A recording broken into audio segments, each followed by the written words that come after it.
지혁 씨, 그날 결과값이 왜 경계로 바뀌었는지 아세요? 경계요? 분명 판정 보류였는데요. 누가 바꿨다는 건가요? 그걸 제가 묻고 싶었어요. 바뀐 시간대에 시스템에 접속한 사람이 2명이더라고요. 둘 다 내부인이에요. 이 대화가 지역의 귓속에서 오래 울렸는데요. 듣는 동안 이지혁은 마른 침만 삼켰습니다. 인수한 AP 회사의 첫 주, 축하 인파와 박수 소리는 아직도 회사 로비의 잔향처럼 남아 있었는데 그 잔향 사이로 섞여 들어온 건 이상한 위화감이었습니다. 간이식적 합성 데이터가 경계로 표기됐다가 다시 보류로 돌아간 흔적, 접근 계정은 서로 다른 팀 소속, 그리고 접속 위치는 한 번은 본사, 한 번은 양평 인근의 외부 네트워크였습니다. 이 지역은 바로 보안팀장에게 물었는데요. 보안팀장은 흔들리는 눈으로 로그는 남았는데 승인은 결제선 자동 승인으로 되어 있었다라고 답했습니다. 자동 승인이라니 누가 이런 장치를 깔아뒀을까요? 익숙한 이름들이 머릿속을 스쳐 지나갔습니다. 회장, AP 회장. 그 노인의 말투와 체온은 분명 진심 같았는데요. 내 회사를 잘 키울 사람한테 넘기고 싶지? 계약서에 사인하던 손은 조금 떨렸고 건네준 회사 로고 파일에는 이상한 게 없었습니다. 그런데 같은 시각의 의료 데이터가 흔들렸다면 이 타이밍은 우연일까요?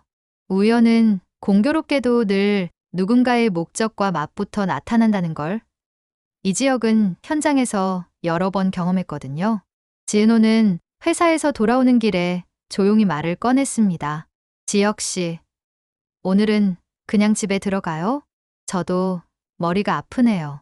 이 지역은 고개를 끄덕이면서도 마음은 복잡했습니다. 지은호가 친모와 연결된 이야기, 병원에서의 검사, 그리고 그 검사 뒤에 깔린 말할 수 없는 요구들? 그는 그 이야기들을 오늘따라 흘려보내지 못했는데요. 이유는 단순했습니다. 수치가 움직였기 때문입니다. 데이터가 이유 없이 움직이는 일은 없었습니다. 숫자 하나가 바뀌면 그 뒤에서 이유 하나가 반드시 서 있었습니다. 다음 날, 이 지역은 박성재에게 간단히 커피를 청했습니다. 성재, 인수 후 첫 주인데 부탁이 있어요. 정보망을 조금 빌리려는 거예요. 박성재는 눈썹을 올리고 웃었습니다. 사업 시작하자마자 부탁이라 역시 바쁘네요. 뭘 찾고 싶은데요. 이 지역은 메모를 건넸습니다. 접속 시간, IP 대역, 그리고 자동 승인 트리거. 박성재는 메모를 들여다보더니 가볍게 농담을 섞었는데요. 이거 가지고 장난친 사람 본사 안에 있는 건 확실하네요. 양평 쪽은 왜요? 이 지역은 답을 아꼈습니다. 회사 밖의 흔적은 대체로 집요하거든요. 누가 외부에서 문을 열고 안에서 문고리를 잡아줬는지 확인이 필요해요. 이날 오후 AS팀에서 보고가 올라왔습니다. AP 키친 현장에서 발견된 상자 하나, 가구 구조 도면, 안쪽에 접착된 얇은 봉투가 있었는데요. 안에는 계약 초안 사본과 메모가 들어 있었습니다.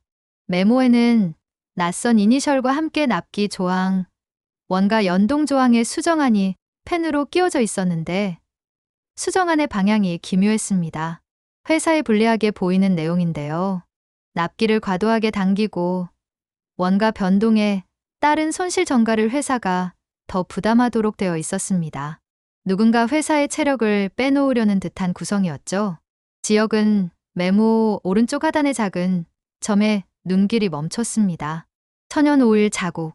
그 오일은 현장에서 지은호가 마감에 사용했던 바로 그 제품이었습니다.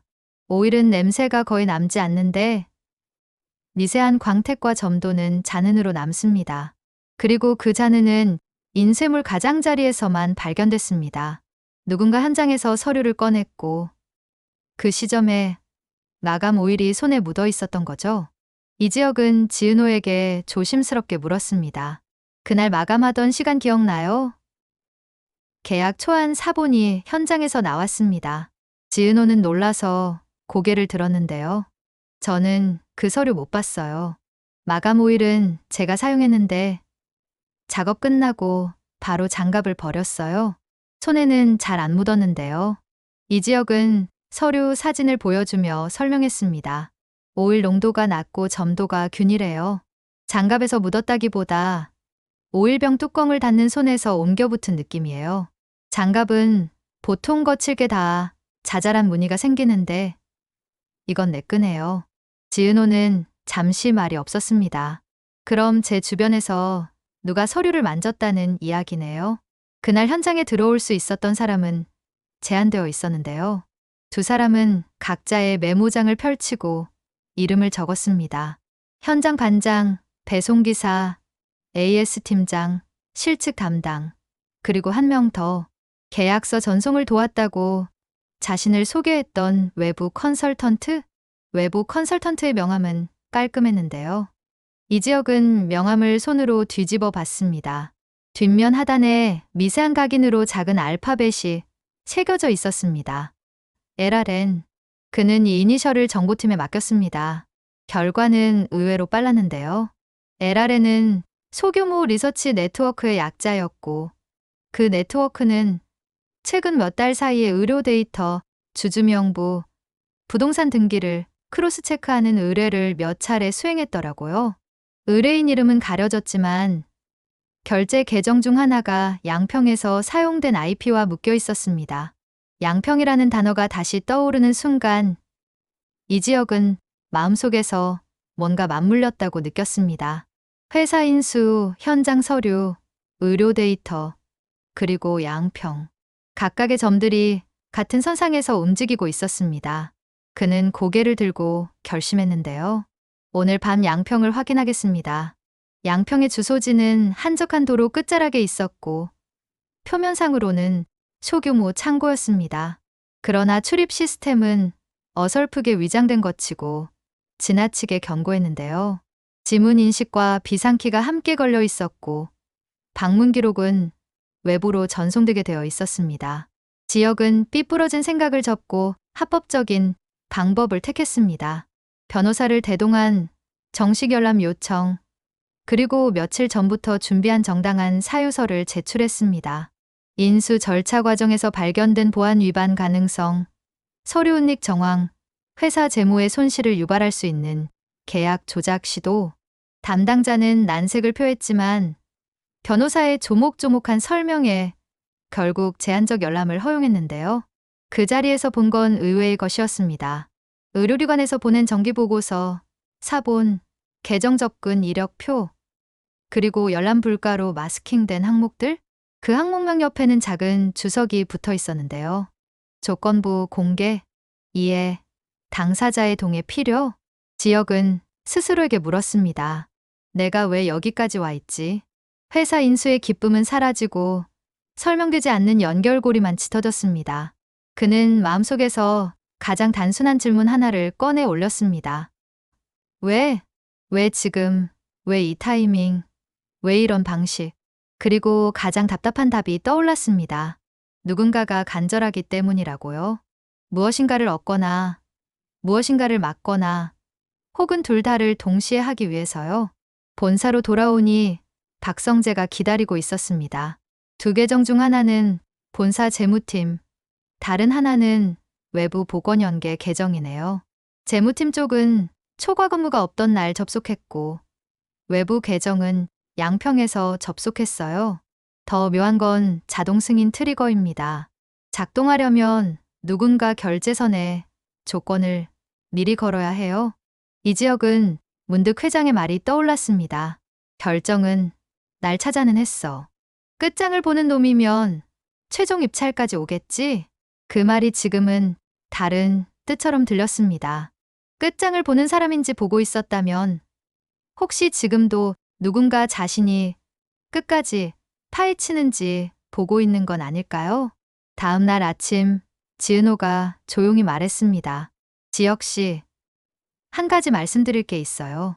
병원 쪽에서 오늘 다시 연락이 왔는데요. 아예 다른 옵션도 검토하자고 하더라고요. 이상하죠. 지난주에는 무조건 이식 얘기만 했었는데요. 이지혁은 그 말에서 이상하게 편안함과 불편함을 동시에 느꼈습니다. 다른 옵션은 언제나 반가웠습니다. 그런데 태도의 급변은 반갑지 않았습니다. 무언가가 조정되고 있다는 기분이었죠. 그는 단도직입적으로 물었습니다. 과정이 통제되는 느낌이 들지 않아요. 누군가가 방향을 미는 것처럼요? 지은호는 잠시 멈칫했습니다. 솔직히 조금요. 그런데 제가 예민한 건가 싶기도 하고요. 그날 오후 AP 회장이 보낸 각서 봉인이 해제됐다는 연락이 왔습니다. 계약서와 별도로 보관된 그 각서에는 인수자의 윤리적 판단이 위기에 처할 경우의 조치가 적혀 있었는데요. 가족 관련 리스크, 의료적 판단과 회사의 이익 충돌, 그리고 이에 충돌 발생 시 공개 원칙 준수. 각서는 읽어 내려갈수록 이 지역의 심장을 조용히 조여왔습니다. 각서 말미에는 이런 구절이 있었습니다. 사실관계를 은폐하거나 타인의 건강보다 거래의 이익을 앞세우는 순간 신탁된 지분의 일부가 사회재단으로 이동한다. 이 지역은 무척 낯선 안전장치를 본 기분이었는데요. 누군가 이미 오래전부터 오늘을 대비해 둔 셈이었습니다. 저녁이 되자 AS 팀장에게서 또 다른 보고가 들어왔습니다. 현장 마루에서 채취한 미세 성분에서 5일 외에 약품 흔적이 소량 검출됐다고요. 그 성분은 일반적인 접착제나 도료에는 없는 것이었고 문서의 가장자리에만 미세하게 분포되어 있었습니다. 문서를 도장처럼 찍어 옮길 때 쓰는 일종의 코팅제가 섞였을 가능성이 제기됐는데요. 즉, 문서 원본이 아닌 사본을 정교하게 복제의 현장에 숨겨두고 나중에 발견되도록 설계했을 수 있다는 이야기였습니다. 발견 타이밍, 발견 장소, 발견 인물 모두가 계획의 일부였다면 어떨까요? 이 지역은 차가운 한기가 등줄기를 타고 오른다고 느꼈습니다. 그는 결심했습니다. 지은호를 보호하려면 의심을 끝까지 밀어붙여야 한다고요? 보호는 감정의 말이 아니라 절차의 형태로 존재해야 한다는 걸 그는 알고 있었습니다. 첫 단계는 공개였습니다. 그는 회사 내부 채널에 게시했습니다. 의료 관련 데이터 접근 로그, 자동 승인 트리거의 설정 일시, 외부 계정 접속 IP, 그리고 내부 조사 착수와 외부 포렌식 의뢰 사실. 게시물은 딱딱했지만 읽기 어렵지 않게 정리했는데요. 누구를 탓하는 문구를 넣지 않았습니다. 사실만 나열했고 추정은 배제했습니다. 댓글은 조용히 달리기 시작했습니다. 논란 이모티콘, 그리고 두세 줄의 질문들. 이 지역은 질문에 차분히 답했습니다. 과정을 투명하게 하겠습니다. 이 소식을 들은 박성재는 따로 메시지를 보냈습니다. 내가 이렇게 공개하는 건 누군가에겐 협박보다 무서울 거예요. 빼도 박도 못하게 기록이 남으니까요. 이 지역은 짧게 답했습니다. 숨길수록 비싸집니다. 드러낼수록 싸집니다. 박성재는 웃으며 고개를 끄덕였다고 하더라고요. 나도 한 가지 더 조사했어요. LRN 네트워크. 그 라인에서 최근에 처리한 의뢰가 두 갈래예요. 하나는 의료 적합성 크로스 체크, 또 하나는 주식 대차 물량 정리? 타이밍이 같아요. 이 말은 곧 회사의 가치에 베팅한 누군가가 있다는 뜻이었는데요. 의료 이슈가 공개되면 회사 가치가 흔들릴 걸 노리고 그 변동을 이용하려는 손이 있었다는 얘기였습니다. 이 지역의 속에서 응어리 같은 것이 움찔했습니다. 다음 주 초 회계팀에서 작게 회의를 요청했습니다. 소액이지만 반복적으로 새는 비용들이 분기마다 일정한 패턴으로 발생했다는 보고였습니다. 모두 합치면 크지 않지만 위치와 맥락이 눈에 밟혔는데요. 비용 주체가 다르고 항목명이 일정하지 않은데 주기가 비슷했습니다.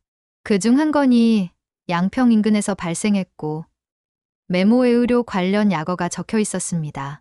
지역은 비용표를 보고 한참 말이 없었습니다. 이렇게 작은 구멍들을 모아 굵은 바람기를 만든 사람이 있다고 느꼈습니다. 누군가 장기간에 걸쳐 바람을 모아둔 다음 오늘 같은 날에 한 번에 불어넣으려 하는 거죠. 바로 그때 지은호가 말했습니다. 저한테 오늘 좀 특이한 메일이 왔어요. 거기엔 병원에서 추천하는 대체 옵션 요약이 들어 있었는데요. 출처가 병원 공식 계정이긴 한데 묘하게 어투가 딱딱하지가 않아요. 누가 정리해서 보낸 느낌이에요. 메일 하단에 작은 마크가 붙어 있었습니다. PR, 의료자료 요약에 PR 마크가 붙어 있다니 이건 이상했습니다. 의료진이 아닌 누군가가 대중 설득용으로 자료를 재편집했다는 신호 같았거든요. 이지혁은 그 파일을 열고 조심스럽게 스크롤을 내렸습니다. 설명은 충분했고 어투는 친절했는데 위험과 이익의 저울이 미묘하게 한쪽으로 기울어 있었습니다. 마치 누군가에게서 누군가로 공을 넘기듯 책임의 흐름이 희미했습니다. 이쯤에서 이지혁의 마음은 단단해졌습니다. 의심은 더 이상 느낌이 아니라 구조였습니다. 의심의 구조는 이렇게 생겼다고요? 데이터가 흔들리고 문서가 숨겨지고 비용이 새고 설명이 친절해지면서 책임은 흐려집니다. 그리고 모든 것이 누군가의 더 큰 목적에 봉사합니다. 그는 자신에게 낯설지 않은 방식으로 대응하기로 했습니다. 규정을 기준으로, 절차를 방패로, 공개를 칼로 삼겠다고요. 그는 회장에게 짧은 편지를 보냈습니다. 각서의 취지를 이해했습니다. 이에 충돌이 발생했고 저는 이를 공개하고 독립된 제3자의 판단을 받겠습니다. 회사의 가치와 누군가의 건강을 저울에 올리지 않겠습니다. 대신 판단 기준을 분리하겠습니다. 답장은 짜랐는데요. 잘 부탁해. 이사. 이 한 줄이 부끄럽게도 위로가 됐습니다. 며칠 뒤 외부 포렌식에서 첫 결과가 나왔습니다. 자동 승인 트리거는 3개월 전에 설정됐고 그때는 누구도 인수나 의료 이야기를 공적으로 하지 않던 시기였다고요. 즉, 지금의 변수를 대비해 오래전에 미리 심어둔 장치였습니다. 또한 경계 수치로 변경된 후 다시 보류로 돌아가는 과정에서 사용된 단어가 병원 내부 표준 어휘와 조금 달랐습니다. 이건 작은 버릇 같은 거였는데요. 내부 문서에서는 잘 쓰지 않는 표현이 한두 군데 섞여 있었습니다. 포렌식 담당자는 말했습니다. 문구 습관은 사람을 따라다닙니다. 이 표현은 IT팀에서 보이던 버릇과 일치합니다. 모두가 놀랐습니다. IT팀은 내부의 신뢰 그 자체였거든요. 이지혁은 IT팀장을 불러 사무실 문을 닫았습니다. 당신을 의심하는 게 아닙니다. 하지만 이 흔적은 분명히 여기서 나왔어요. 설명이 필요합니다. IT팀장은 하얗게 질리더니 작게 고개를 끄덕였습니다. 사실은 외부에서 받은 요청이 있었어요. 내부 보안 개선 시뮬레이션을 하자고요. 위기 상황에서 자동 승인 라인을 검토해야 한다고 해서 테스트로 깔아봤습니다. 그런데 나중에 꺼야 하는 걸 꺼내지 못했어요. 끄려고 하면 권한 충돌이 났습니다. 권한 충돌이라니 누군가 더 높은 곳에서 덮어 씌웠다는 뜻입니다. 이지혁은 숨을 깊이 들이마셨습니다. 누가요? IT팀장은 고개를 저었습니다. 외부 계정이었습니다.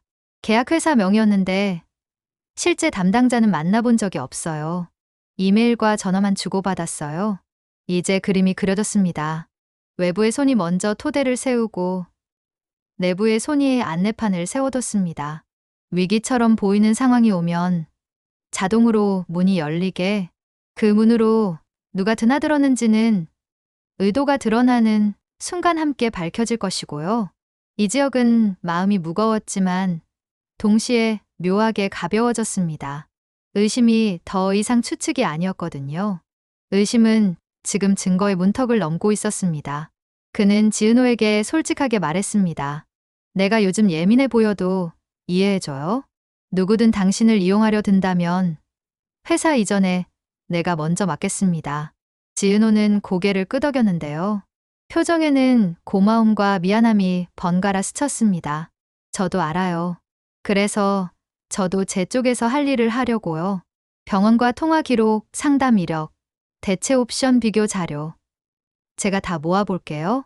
누가 정리해서 보낸 자료와 병원 원본이 어디서 어떻게 다른지요. 두 사람은 각자의 노트에 체크리스트를 적었습니다. 회사 쪽 로그, 비용 흔적, 계약서 변조 흔적, 외부 네트워크, 그리고 의료 쪽 소통 이력. 하나씩 천천히 그러나 멈추지 않고. 며칠 후 박성재가 중대한 자료를 가져왔습니다. 주가 대차와 의료 이슈 기사와 시점을 연결한 시뮬레이션이에요. 누군가가 기사와 타이밍을 정확히 맞춰서 수익을 극대화하려 했습니다. 다만 내가 내부 공개를 먼저 해버리는 바람에 계획이 틀어졌죠. 이 경우 기사화가 늦어지고 대차 물량 회수도 꼬입니다. 이지혁은 고개를 끄덕였습니다. 공개가 가진 힘이 이런 거겠죠?